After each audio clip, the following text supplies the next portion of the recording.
si Paul Luzon, Visayas at Mindanao. Nakakabigla at masamang balita ang natanggap ng pamilya ng isang OFW sa Kuwait. Kanina lang nila nalaman na bibitayin na pala si Jakat Yapawa. At ang tumawag pa sa kanila para sabihin ito, mismong si Jakat Ya na nooy nasa execution room na. Ang Department of Foreign Affairs na sermonan sa Senado dahil dito. Nakatutok si Jam, si Sante. Kung hindi pa raw tinawagan ni Jakat Yapawa ang kanyang pamilya sa Zamboanga City, ilang oras bago siya bitayin kanina, hindi pa nila malalaman na dumating na ang araw na kanilang pinangangambahan. Sabi niya sa akin, Kuya, magpapalam na ako sa inyo. Sabi ko, ano yung klaseng palam? Sabi niya, Kuya, 8 o'clock in the morning sa quiet time, ako ibibitayin na. So napaiyak na lang ako, nabigla ako ng pagtawag. So uling pag-usap namin, 10 minutes to 1 na 1 o'clock dito sa atin, nabibitayin siya. 8 o'clock doon sa quiet. Sabi ko, nasaan ka na ta? Kuya, nasa execution room na po ako. Yun na, wala na. Kaya naghihinanakit ang pamilya Pawa. Kung halimbawa may execute na yung kapatid ko, dapat 2 to 3 to 4 days, dapat temperman kami. Ang masakit lang sa amin na pamilya, na mismo na doon sa kapatid ko, na siyang tumawag sa amin na bibitayin na siya ngayong araw nito.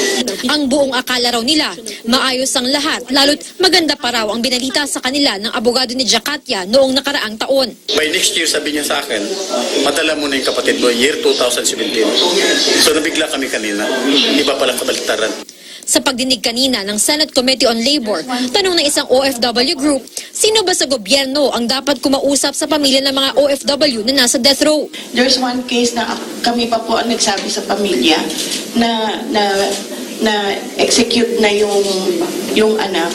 So, sana lang po may protocols na yung DFA, yung DOLE, especially dun sa handling po ng pamilya, kasi baka nakafocus sa legal. In UMWA, we actually have a desk in charge of death penalty cases, and they're the ones coordinating with the next of kin.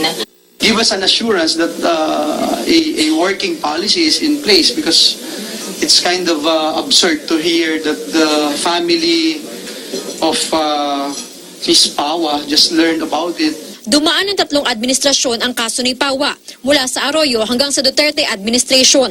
Pinayagan pa nga noon ni dating Pangulong Doria Macapagal Arroyo ang $25,000 na pondo para sa pag-apila sa kaso ni Pawa. Sa isang pahayag, nagpahayag ng pakikiramay ang palasyo sa pamilya ni Pawa. Ginawa raw ng gobyerno ang lahat, pero sadyang hindi na kaya pang pigilan pa ang pagbitay sa ilalim ng batas ng Kuwait. Patuloy raw ang pakikipag-ugnayan ng DFA sa pamilya ni Pawa at tinutulungan ito. Jam si Sante, nakatutok, 24 oras. Ang sabi ng Department of Foreign Affairs, kahapon ay naabisuhan na sila ng gobyerno ng Kuwait kaugnay sa pagbitay ngayong araw sa OFW na si Jakat Yapawa. Aminado silang naunahan ni Jakat Yapawa sa paghahatid ng masamang balita sa pamilya niya dito sa Pilipinas. Nakatutok si Joseph Moro. Malungkot na balita ang hatid ng Department of Foreign Affairs o DFA. It's with deep sadness that we announce the execution today of Jakat Yapawa, a Filipino OFW in Kuwait. We extend our sincere condolences and sympathies to the family of Ms. Pawa. Binitay ang 33 taong gulang na si Jakat Yapawa sa Kuwait dahil sa kasong pagpatay sa 22 anyos na anak ng kanyang amo noong 2007. Sabi ng DFA, may mga kinatawan sila sa Kuwait nang bitayin si Pawa. Kahapon ng hapon daw, tinawagan sila ng Kuwaiti government para sabihan na tuloy na ang pagbitay sa overseas Filipino worker ngayong araw.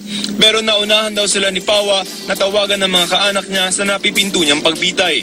OFW Pawa was given a cell phone by the prison authorities, so she was able to call her family. That happened simultaneously when the embassy was informed. Hindi na maiuwi ang labi ni Pawa dahil sa ilalim ng Islamic practice, kailangang mailibing ito kaagad. 2008, sinintensyahan ng bitay si Pawa. Nitong 2010, pinagtibay ng Kuwaiti Supreme Court ang parusa. Pagtatanggol ni Pawa, hindi siya ang pumatay sa anak ng kanyang amo, kundi ang mismong nanay umano nito dahil nahuli raw nakikipagtalik. Pero hindi pinanigan ng korte si Pawa. Ayon sa DFA, ginawa daw naman nila ang lahat ng kanilang magagawa para maisalba ang buhay ni Pawa. Yun nga lamang, nagmatigas daw ang pamilya ng biktima ni Pawa na huwag itong bigyan ng tanazul o letter of forgiveness. That was the key, no? Maybe with the Tanazul, the death sentence would have been commuted to life imprisonment or term imprisonment. Joseph Morong, Nakatutok, 24 Oras.